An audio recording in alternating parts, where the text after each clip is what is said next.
desejar viver com a qualidade de quem descobriu o que veio fazer no mundo,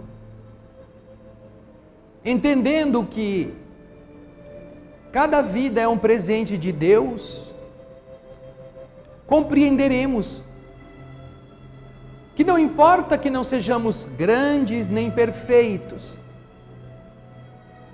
o importante é que tenhamos a capacidade de produzir os frutos que sejam possíveis, na melhor qualidade.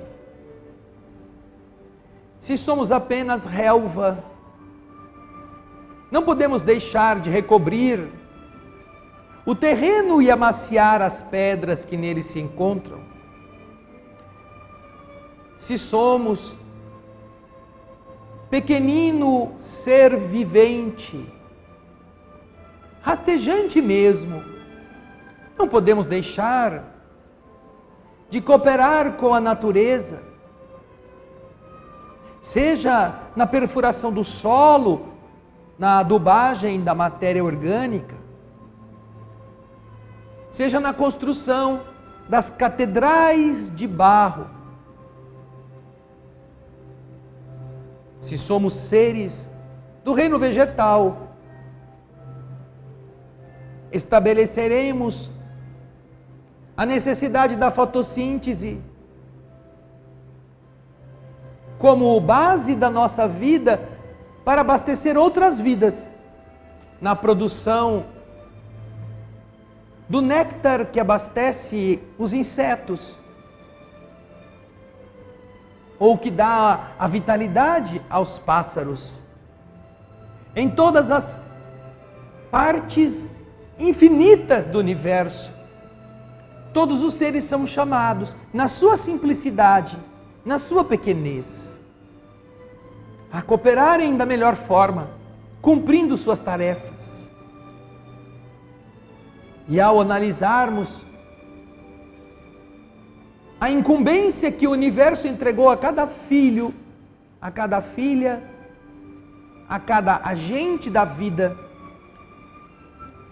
podemos entender que para o ser inteligente da criação estão assinaladas outras missões dentro da sua natureza. Não mais chafurdar o solo, ainda que ele possa ará-lo. Não mais crescer para o sol através da fotossíntese, ainda que ele possa plantar jardins e lavouras. Não mais apenas produzir mel e multiplicar-se, ainda que ele possa abastecer-se do própolis e do açúcar, tornar-se de verdade representante da divindade, fazendo a bondade florescer e frutificar. Esta é a missão, Senhor Jesus, que estamos buscando concretizar. E é por isso que vamos te pedir que teu amor continue a nos servir, nos ensinando a servir profundamente. Almas do céu, ouvi o doce canto do fundo do coração, com calor repleto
agradecemos e assim queremos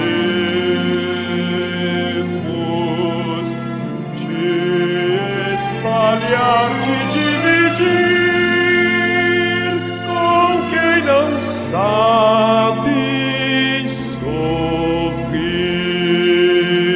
a quem ficou na solidão. Deixa eu estender a tua mão, a quem precisa te encontrar. Deixe ajudá-lo a te achar, ó meu Senhor, me ensino amor, quero servir.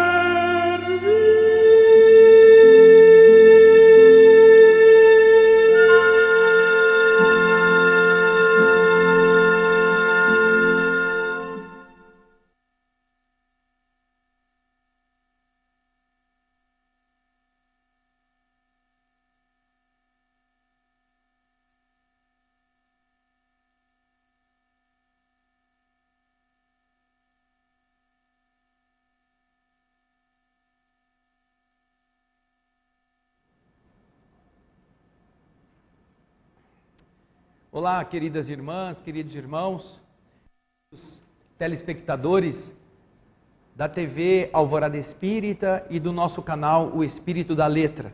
Por falar em Espírito da Letra, lembre-se, hoje é quinta-feira, nós temos colocado sempre um programa Espiritismo Sem, ou melhor, O Espírito da Letra, não é? As obras de André Luiz, para que possa assisti-las. E terminamos recentemente o nosso livro Libertação. Você terá condições, e se não terminamos, estamos para terminar. Você terá condições de ter o livro todo, além das 5 obras que já foram lidas e comentadas e que estão disponíveis do Espírito da Letra. Aproveite, você poderá desfrutar com bastante ênfase todos os ensinamentos que ali estão, porque são ensinamentos que nos explicam como nós lidamos com nossos problemas, o nosso dia a dia, as obsessões, as espirituais, proteger e não atraí-las. Porque nós somos os que atraímos, nós somos o açúcar. O problema não é a formiga, é o açúcar. A formiga existe em toda parte. Não é a sobra das moscas, então, somos nós. Quando você muda isto em você mesmo, quando você não vibra de maneira negativa, você não tem espaço, você não tem chance dessas vibrações atraírem entidades que gostam das mesmas coisas que nós estamos oferecendo. Por isso é que o Espírito da Letra tem sido tão procurado por tantas pessoas. Ele nos explica, graças ao que André Luiz, Espírito, e Francisco Cândido Xavier, o seu médium, nos propiciaram, como funcionam as leis no plano espiritual. As leis da vida. Não importando a religião que você tenha, você estará leis. Não é bom aprender como funcionam? Então, acesse o nosso canal. Se você achou interessante, dê o seu joinha. Faça com que mais pessoas cheguem a ele compartilhando os nossos links. Você pode enviar para as suas redes sociais. Escolha a plataforma que você está acostumado a relacionar-se. Envie o link. Inscreva-se no canal do Espírito da Letra ou no canal da TV Alvorada Espírita, que também tem programação 24 horas no ar.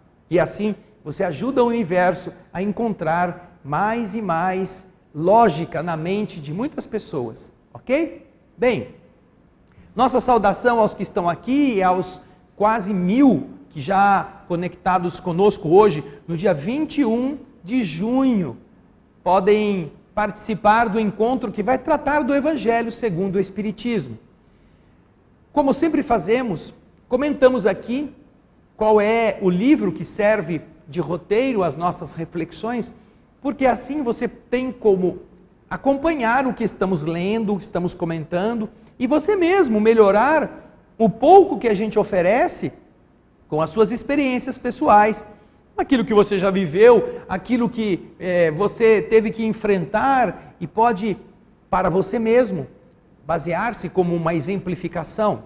Como vocês podem acompanhar, o Evangelho segundo o Espiritismo, no capítulo 15, fala sobre a caridade. Fora da caridade não há salvação. É uma frase que não foi dita por Jesus, como nós já dissemos nas palestras anteriores, mas é a consequência clara, nítida, de tudo quanto Jesus nos ensinou.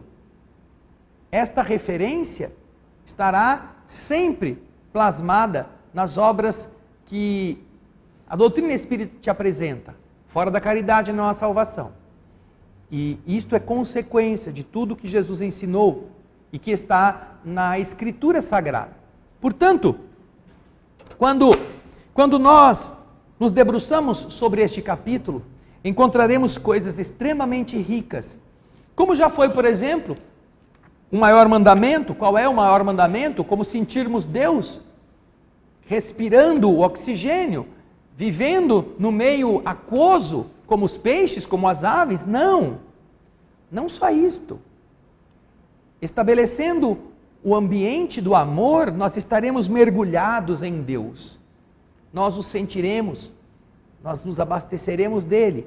E nós retribuiremos ao universo, através do amor que sintamos, da maneira carinhosa com que nos relacionamos com as outras pessoas, nós nos identificaremos com esse amor em todas as áreas.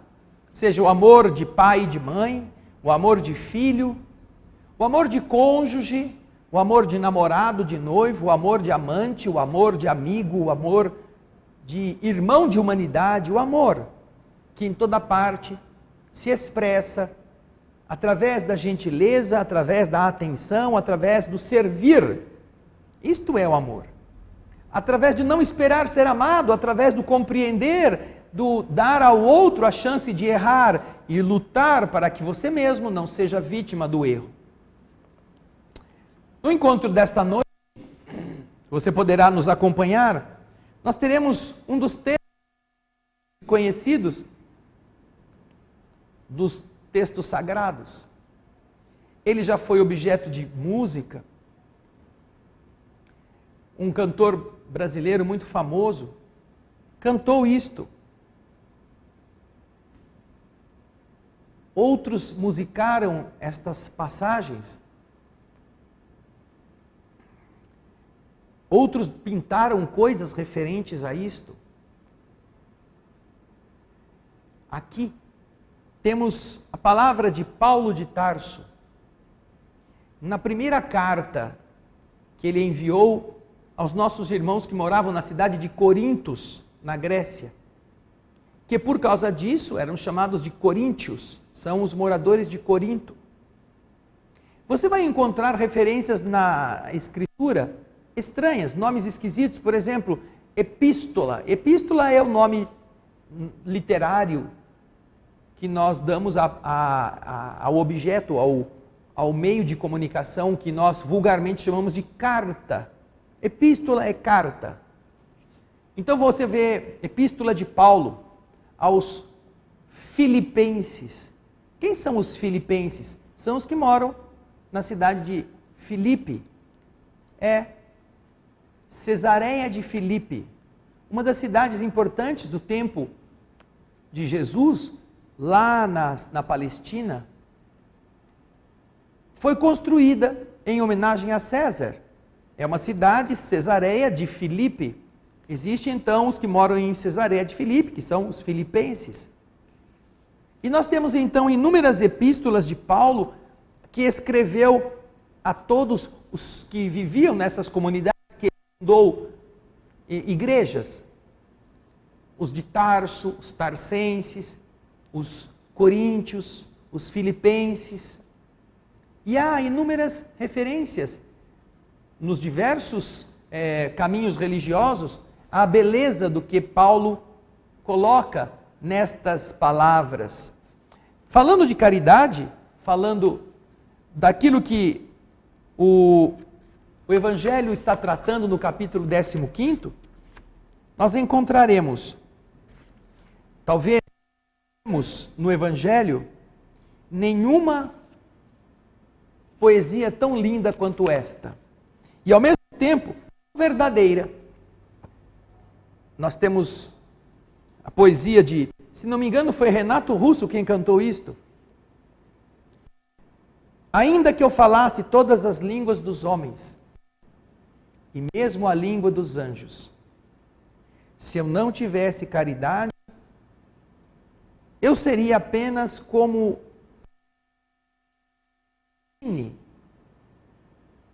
ou o tambor, o símbolo que retumba. E quando eu tivesse o dom de profecia e penetrasse todos os mistérios e tivesse uma perfeita ciência de todas as coisas, quando tivesse ainda toda a fé possível, até transportar as montanhas, se eu não tivesse a caridade, eu nada seria. E quando tivesse distribuído meus bens para alimentar os pobres, e tivesse entregue meu corpo para ser queimado, se não tivesse caridade, tudo isso não.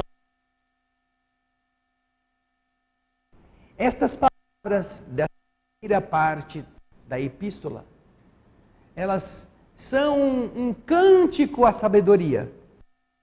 Fica a caridade. Quantas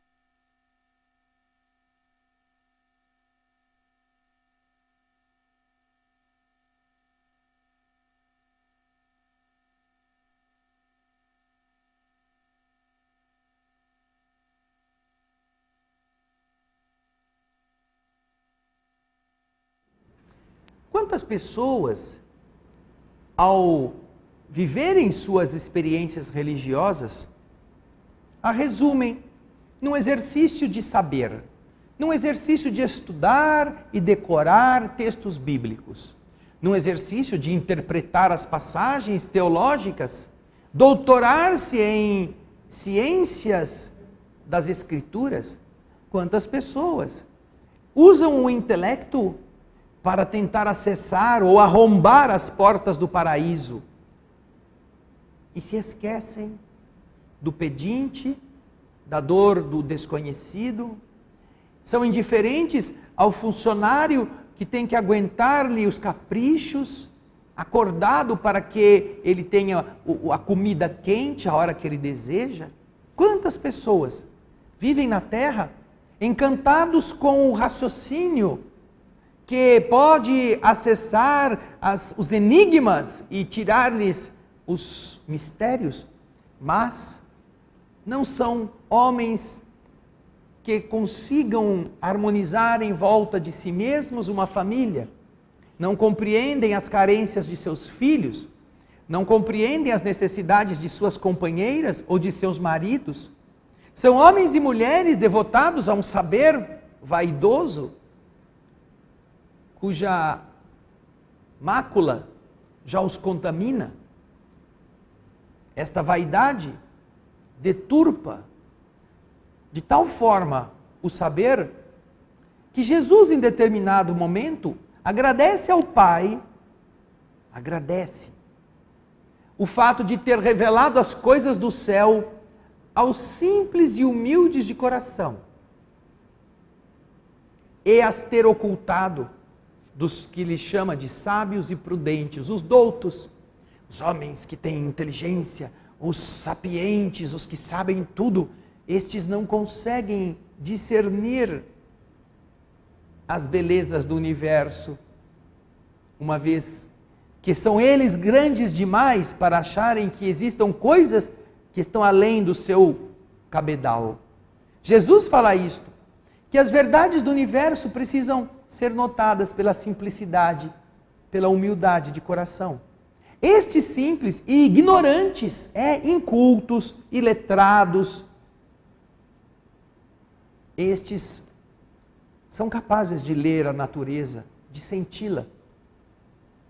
Paulo está se referindo inicialmente a estes homens, que podem entender a língua dos homens, todas elas, podem falar todos os idiomas, inclusive podem estar em contato com a língua dos anjos, podem ser homens literatos, podem ser espíritas ou médiuns que entendem e interpretam o que os espíritos passam.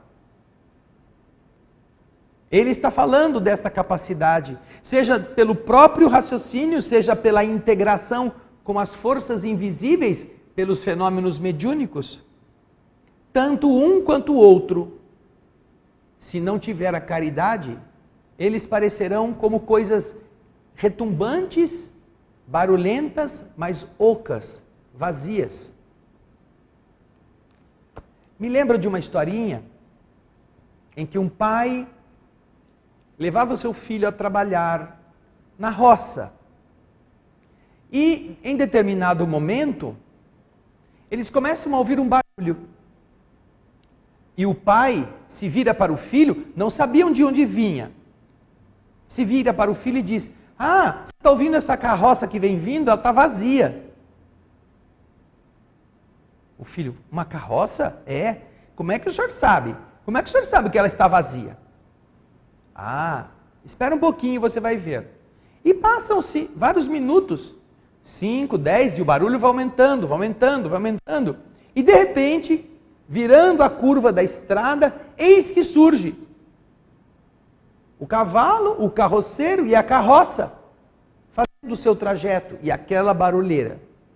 Aí a carroça passa, e o menino vira-se para o pai e pergunta: "Pai, você estava certo. Mas como é que você sabia que a carroça não tinha nada dentro?" E o pai respondeu para ele: "Era por causa do barulho.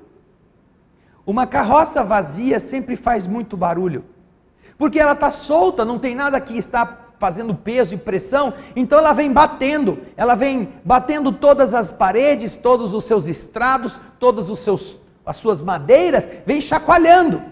Quando a carroça está cheia, o que faz o carroceiro? Ele amarra todo o conteúdo na balaustrada da carroça, ela pesa, ela segura os paus, e então o homem vem com a carroça e ela não faz tanto barulho. Mas a carroça barulhenta, pode ter certeza, essa está vazia." E esta reflexão, ela é verdadeira. Percebam as pessoas falantes. Vejam as pessoas barulhentas. Sabe aquela pessoa espalhafatosa que grita, que dá risada alta, que fala pelos cotovelos, que adora se exibir num exercício, numa ginástica da vaidade verbal? É uma carroça vazia. Pode ver. Conheça com mais intensidade, com mais profundidade, e você verá que é uma pessoa sem nenhum conteúdo.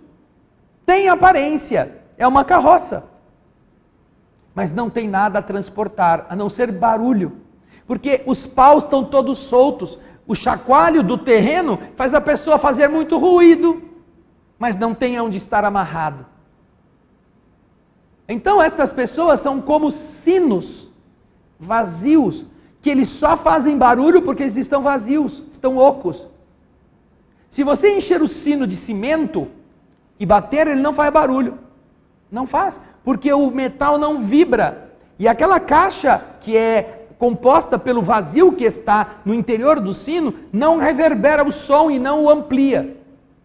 A mesma coisa com o tambor, que ele chama aqui de símbolo. O símbolo é aquele tambor que nas orquestras os caras têm, aquela coisa redondona, parece um pneu de caminhão, assim, redondo, com uma base de cobre, parece metade de uma laranja. E ele bate com aqueles dois martelinhos, faz aquele ruído. Esse ruído só é dessa magnitude porque existe aquela caixa oca que amplifica o som. Essa caixa é que faz o som ficar mais retumbante, mas está vazia. Paulo está dizendo isso. Quando nós vivemos dentro do caminho cristão e que podemos falar e interpretar até os espíritos, mas não fazemos nada de caridade, não nos transformamos em agentes da bondade no nosso dia a dia, nós somos ocos, como essa carroça, que faz muito barulho, dá muito palpite, dá muito conselho, faz muita palestra, mas não faz o que deve. Já é uma primeira amostra de como Paulo está certo no que fala. Logo a seguir ele diz: e se eu tivesse o dom da profecia, voltando-se agora ainda mais para o intercâmbio mediúnico, que acontece em todas as religiões. Dom da profecia. Se eu penetrasse todos os mistérios, se eu tivesse a ciência, a inteligência para descobrir todas as coisas, ainda assim, eu posso ser o melhor médium, eu posso ter a melhor ligação com a divindade, eu posso ter uma sensibilidade que me aprofunde e me revele o que os outros pensam, inclusive. Mesmo sem ser espírita. E se eu fizer isto e não tiver caridade, como ele diz aqui, nada disso me aproveitará. Mas ele ainda aprofunda a comparação. Se eu tiver ainda toda a fé possível, a fé possível. Sabe o que é fé possível? Aquela que Jesus disse que nós deveríamos ter, porque se ela fosse pequena como o grão de mostarda, as montanhas se moveriam pela nossa ordem. Se eu tiver então a fé que eu possa ordenar e as montanhas me obedeçam, mas não tiver a caridade, se eu não tiver a maneira de ser útil, se eu não tiver exprimindo a minha crença, as ações que a confirmem, não terei aproveitado em nada. Ela não me serviria. Sem ela, não adiantaria eu prever o que os espíritos pensam, revelar o futuro ou o passado, porque isto não me faria nem um pouco melhor. Eu nada seria. Ah, mas eu tenho certeza que se eu der as coisas, se eu der tudo que eu tenho, e eu terei realizado a vontade de Deus. Não, não terá. Se a sua caridade se baseia em dar coisas, e veja até que ponto Paulo vai para explicar isto. Olha o que ele fala.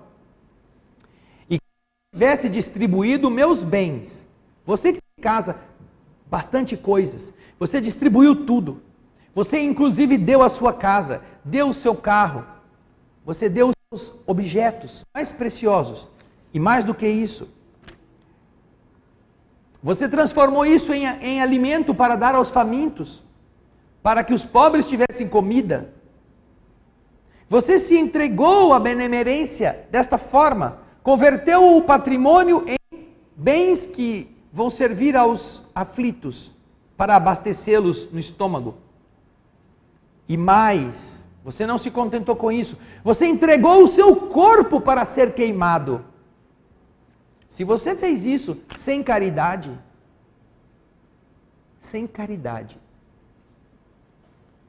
isso não te serviu para nada. Mas que coisa, André, mas que coisa exigente é essa que o Evangelho fala através de Paulo? A caridade, ela representa esta forma de você não fazer coisas, mas você dar-se nas coisas. Esse dar-se nas coisas é aquilo que caracteriza alguém que entende a sua função, o que veio fazer no mundo. Dar-se nas coisas, entregar-se no bem, desejar a felicidade alheia e dedicar-se a isto. Vamos ver então, se nós compreendemos esta caridade, que nós já comentamos aqui nas nossas palestras anteriores, que representa a maneira como Jesus entendia, lá na questão 886 do Livro dos Espíritos, como Jesus entendia a caridade, os Espíritos respondem. Mas vamos ver o que Paulo fala, e vamos medir em nós, se a nossa caridade está neste padrão. Ele continua a dizer, a caridade é paciente. paciente, tem paciência. Ela sabe esperar. Ela não ofende, ela não agride aquele que não consegue andar na velocidade que você gostaria. A caridade é paciente. Ela não se exaspera. A caridade é doce e benfazeja. O que significa benfazeja? Beneficente. Aquele que faz o bem. É aquele que serve, aquele que se preocupa em ajudar, mesmo que a pessoa não lhe peça. É a caridade benfazeja, doce e benfazeja. Não é aquela que é azeda, ainda que benfazeja. Ai, eu vou ter que fazer isto. Ai, mas essa pessoa, eu não suporto ela, mas eu aprendi, né? Tenho que aguentar. Ai, essa mulher é uma encrenca na minha vida, mas eu vou ter que aguentar ela até o fim. Caridade não é, pode ser benfazeja, mas é azeda. A caridade doce e benfazeja é esta que Paulo recomenda. Ter alegria de servir a alguém. Você oferecer o melhor que você possui, mesmo que a pessoa a quem você vai se dedicar é uma pessoa indiferente. Quantas mulheres se deixam abater pela maneira assim, pouco receptiva, que as pessoas que vão comer sua comida reagem ao sabor do que estão provando. Ah, esse povo aí não sabe de nada, nem para me fazer um elogio, nem para dizer que a comida estava gostosa. Quer saber? Também não cozinho mais para essa gente. Eu vou fritar uma pedra, eu vou fazer qualquer coisa, eu vou pegar cactos empanado e eles que se virem. É assim. É assim? Essa é a sua caridade? Você quer fazer o bem por você? Você quer se sentir alguém fecundo o suficiente para entregar o melhor para os trogloditas comerem? Ou quer apenas ser uma troglodita que cozinha, um troglodita que faz de qualquer jeito, porque ninguém vai notar a diferença? Como você quer? Quer entregar lixo porque as pessoas são suínas e gostam de lavagem? Ou pretende mostrar a elas que elas não são suínas? Que elas apenas estão sendo criadas como suínas pelas estruturas sociais que querem mantê-las no chiqueiro. Mas que você, não concordando com isso, você está dando outras coisas melhores para elas perceberem que elas não são um animal sujo de 4 patas que chafurda no lodo. Você pode fazer isto. Mas está esperando um elogiozinho para continuar a ser uma pessoa que faz o bem? Então você não está entendendo o que é a caridade doce e benfazeja. Ela não é temerária, nem é precipitada. Ela não fica atemorizada em realizar-se. Ai, não será que se eu fizer, o que essa pessoa vai pensar que eu estou desejando? Ai, o que elas vão pensar de mim se eu fizer tal coisa? Ela não tem medo. E ela também não é precipitada. Eu vou me atirar porque a pessoa está precisando de mim. E às vezes não está. Ela tem equilíbrio. Não tem medo, mas também não é vaidosa a ponto de achar que o mundo dependerá dela. A caridade não se enche de orgulho, não é desdenhosa, não é aquela, eu sou a pessoa que vai resolver tudo. Sem mim, não sei como o mundo vai se virar. Isto não é caridade. Isto é o exercício da vaidade, o exercício do orgulho, da prepotência. A caridade não procura seus próprios interesses. Esta é uma das marcas mais determinantes do defeito. Também está lá no Livro dos Espíritos. É a marca mais notória da nossa imperfeição, dos nossos vícios, dos nossos defeitos. É o interesse pessoal. Também lá no Livro dos Espíritos nós já comentamos sobre ela. O interesse pessoal representa a nódoa que revela a nossa inferioridade, a nossa primariedade evolutiva. Quando você só faz as coisas por interesse, ou quando você quer obter alguma coisa para justificar o que está fazendo, isso não é caridade.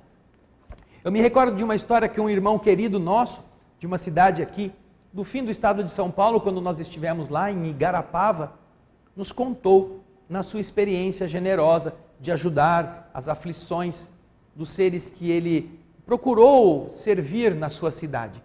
Ele criou uma creche no terreno que era dele mesmo.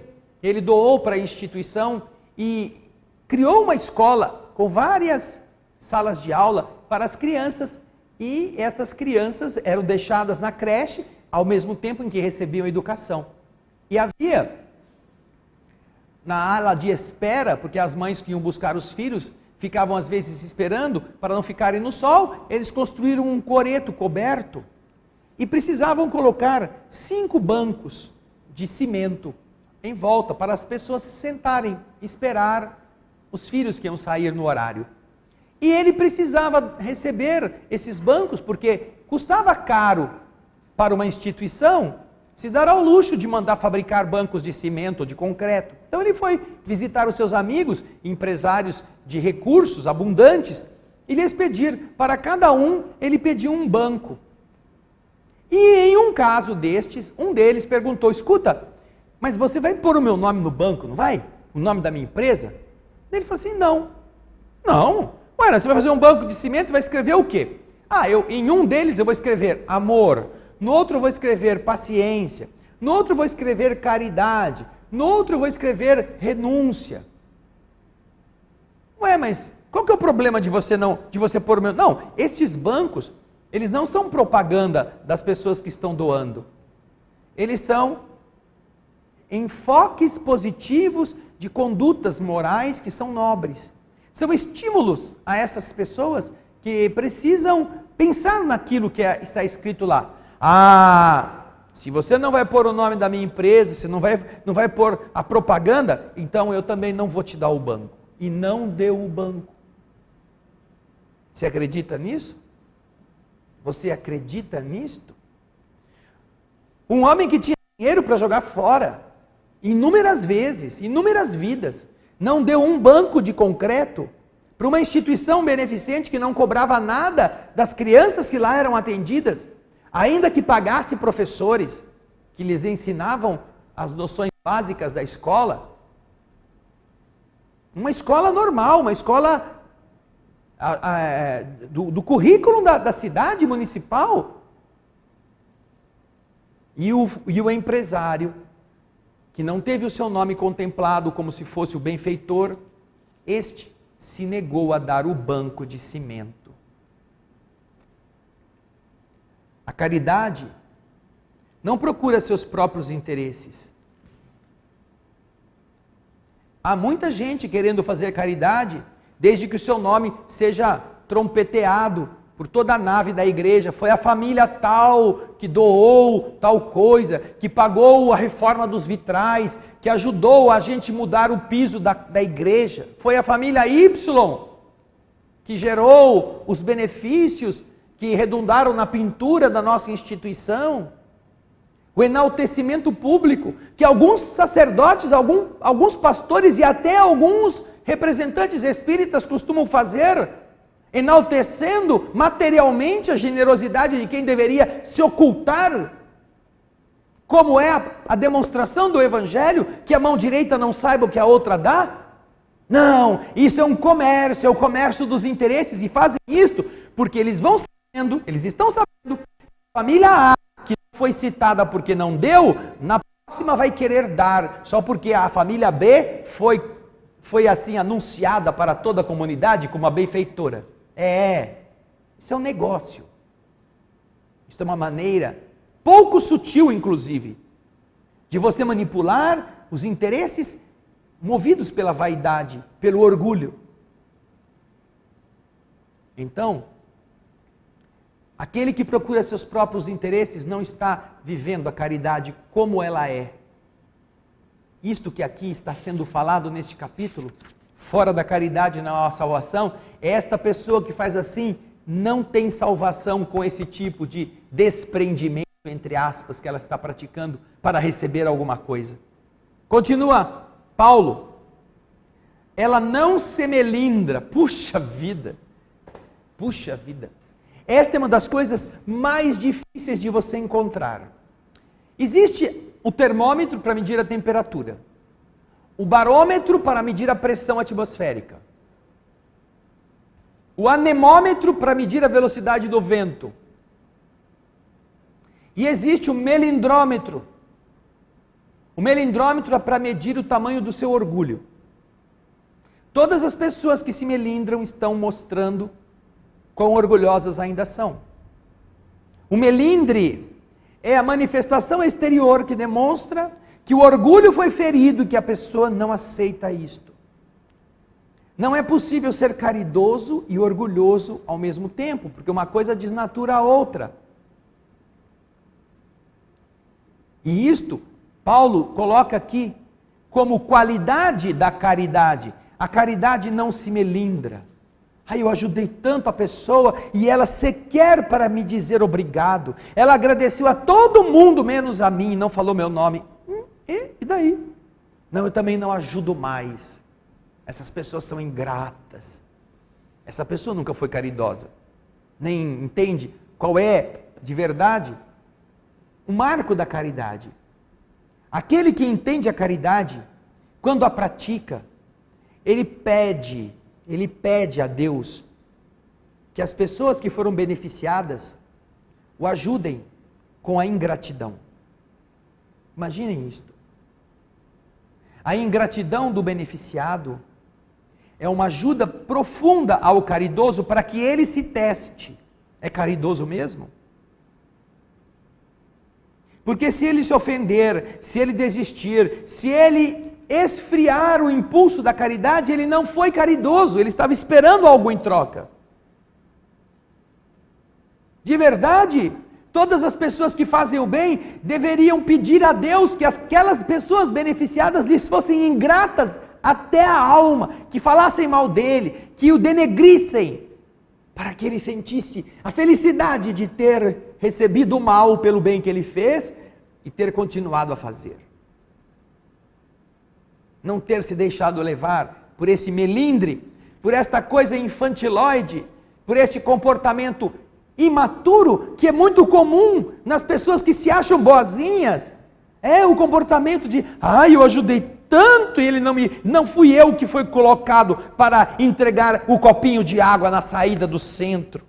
Onde já se viu uma coisa dessa? Puseram uma outra pessoa que chegou há tão pouco tempo, chegou tanto depois de mim, e agora ela é posta para fazer a coisa?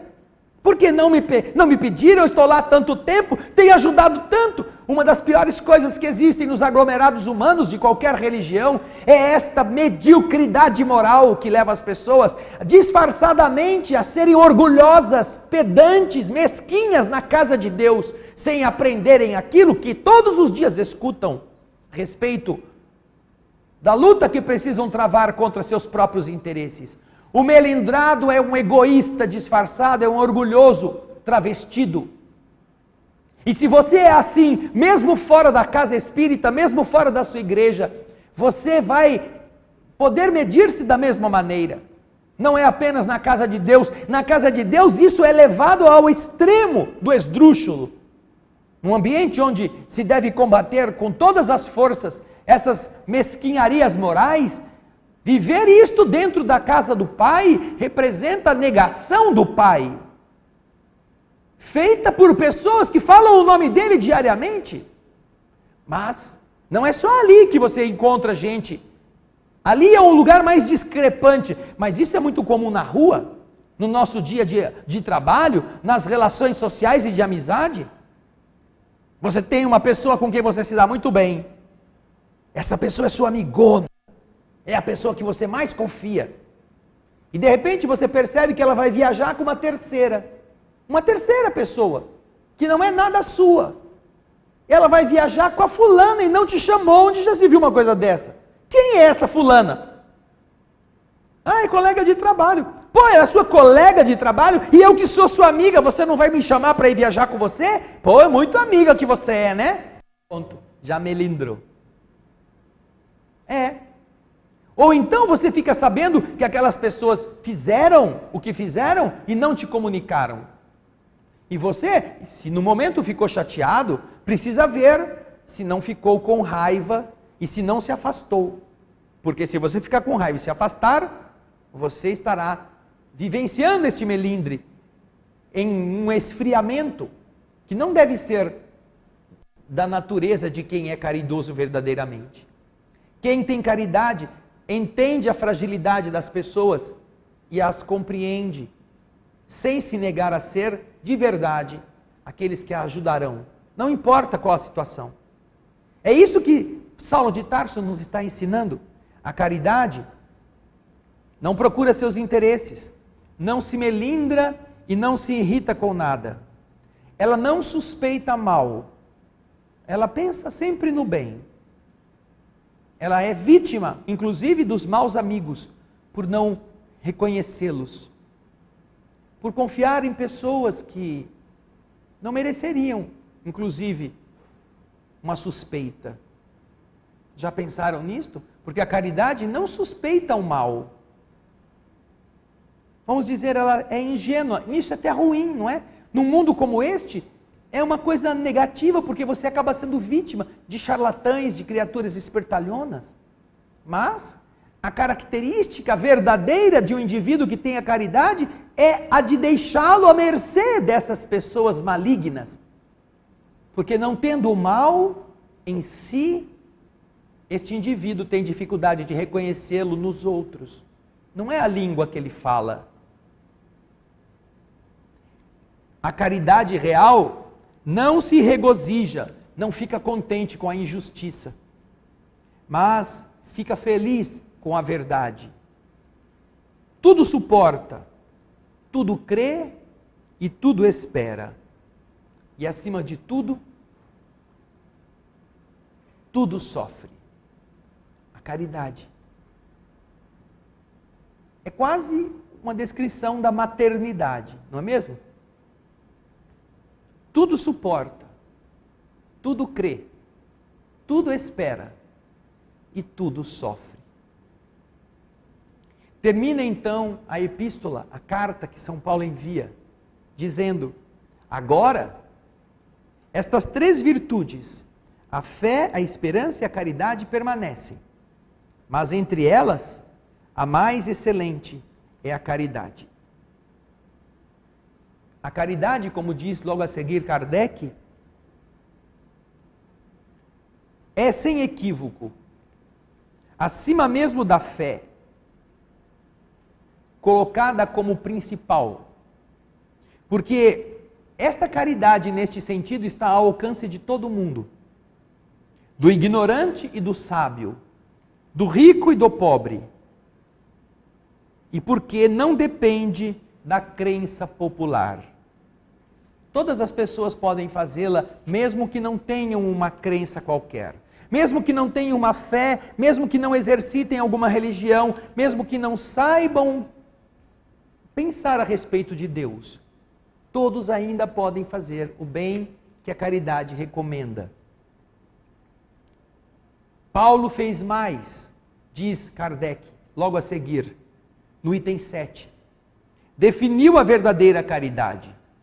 Mostrou-a não somente no fazer o bem, na beneficência, mas na reunião de todas as qualidades do coração, na bondade, na benevolência, para com o próximo. Qualidades do coração: paciência, resignação, boa vontade, compreensão. São todas as características disto que Jesus chamava de caridade, como sendo a sua interpretação desta palavra, como está lá no Livro dos Espíritos, na questão 886, como Jesus entendia a caridade. Beneficência para com todos, indulgência para com as imperfeições alheias e perdão das ofensas. Tudo isto que está lá representa um resumo, uma síntese do que Paulo está falando. Quem compreende as imperfeições alheias não se melindra, não se ofende. E quem, entendendo que o que a pessoa quis fazer foi de verdade, perdoa, não guarda rancor, não vai com aquilo para o túmulo, pede a Deus o benefício da pessoa, mesmo quando não seja mais capaz de conviver com ela, por perder a confiança, que é algo que também nós vamos aprender aqui, a respeito do amor aos inimigos, lá um capítulo mais para frente. Amar o próximo como a si mesmo, ou nós já falamos do amor aos inimigos? Deixa eu ver aqui se eu encontro qual é o capítulo. O amor aos inimigos está marcado no Evangelho. Nós estamos no capítulo 15. Nós acho que já passamos. Bem-aventurados, amar o próximo como a si mesmo. É isso, é o capítulo 12, nós já passamos por ele. Já faz um tempo que nós estamos no 15. E vimos lá que o amor ao inimigo, às vezes, você não pode ter a mesma confiança que teria por um amigo, é natural isto. É a lei de sintonia. Não quer dizer que você vai odiá-lo, que você vai ficar feliz com a desgraça que aconteça, porque todas estas são escolhas nossas. Nós estaremos sendo maus, nós. Lá no livro dos Espíritos, na lei de destruição, você vai encontrar ensinamentos interessantes sobre a guerra. E nesses ensinamentos, nós vemos que às vezes a lei não precisa acontecer. Quando você está em ameaça da sua vida, você pode resistir a essa ameaça, matando alguém que te ameace. Você não poderá ser culpado pelo homicídio, se ele foi em ilegítima defesa real. Mas você vai ser culpado pela crueldade. Às vezes é necessária a destruição, mas a crueldade nunca é necessária. A crueldade demonstra uma natureza má daquele que está se defendendo. Defender-se é uma coisa. Ter prazer no sofrimento alheio é outra. E é isto que é a exatidão da justiça divina. E no sentido da caridade, é aquilo que de verdade nos encaminha para o entendimento profundo do que seja o sentimento por excelência, lastreando a vontade de ser bom, mesmo que ainda não sejamos, porque realmente nós temos tido o hábito de achar que dar algumas moedas no semáforo ou algum pedaço de pão velho já nos qualifique para ingressarmos no paraíso. Que tristeza quando percebermos que as coisas não são assim, que as coisas exigirão mais de nós. Por isso, queridas irmãs, queridos irmãos, faça uma análise de como você administra estes valores que Paulo nos ensina na sua epístola aos Coríntios. E que a doutrina espírita, 2000 anos depois praticamente, ou 18 séculos depois, vem nos fazer reviver através de todos os ensinamentos do Livro dos Espíritos e do Evangelho, entre outras áreas que a doutrina espírita aborda. Analise se você é apenas um doador de coisas e um negador de si próprio, ou se você já começou a colocar-se nas coisas que doa, ou doar-se independentemente de ter bens materiais para transferir. Quando nós entendemos que somos tesouros de Deus, os tesouros divinos se caracterizam pelos valores divinos que eles acumulam para multiplicar. Você já imaginou um filão de ouro enterrado? Não é diferente de um filão de granito perdido no meio do solo. É a mesma coisa, tem o mesmo valor. A única diferença é que quando alguém descobre o ouro, este ouro é capaz de produzir riqueza. Este ouro é cobiçado, é procurado, ele é uma fonte de realizações que estimula muitos a conseguirem grandezas. Você é este filão de ouro.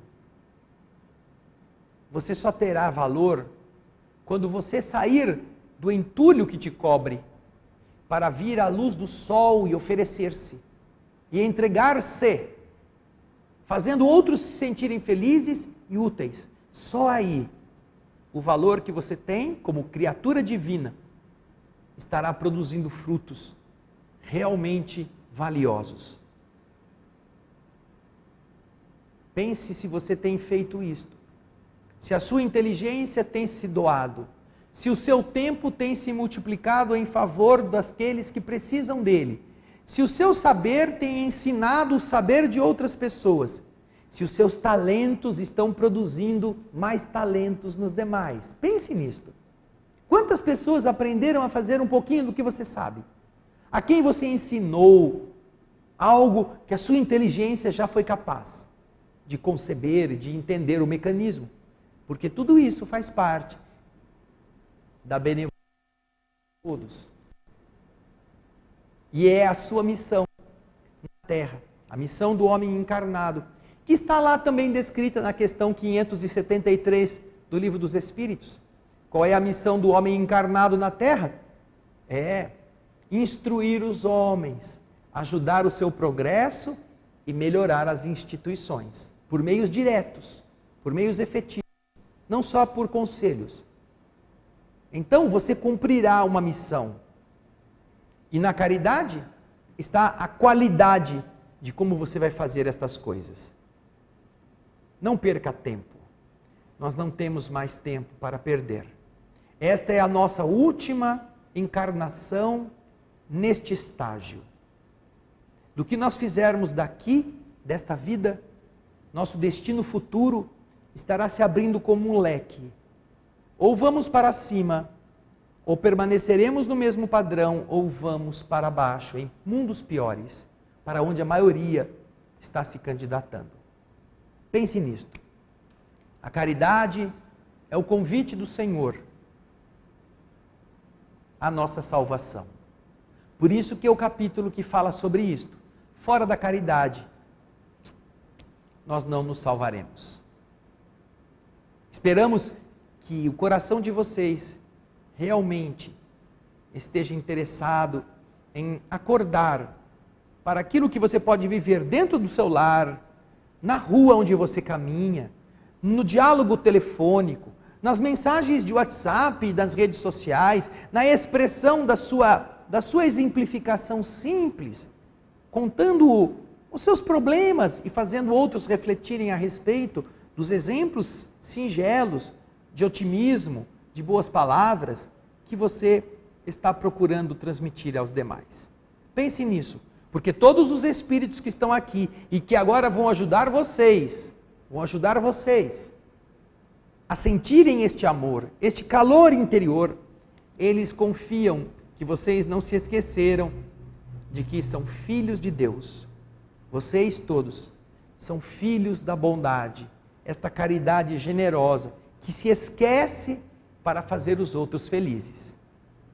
Pensem nisso. Pensem nisso. Muita paz.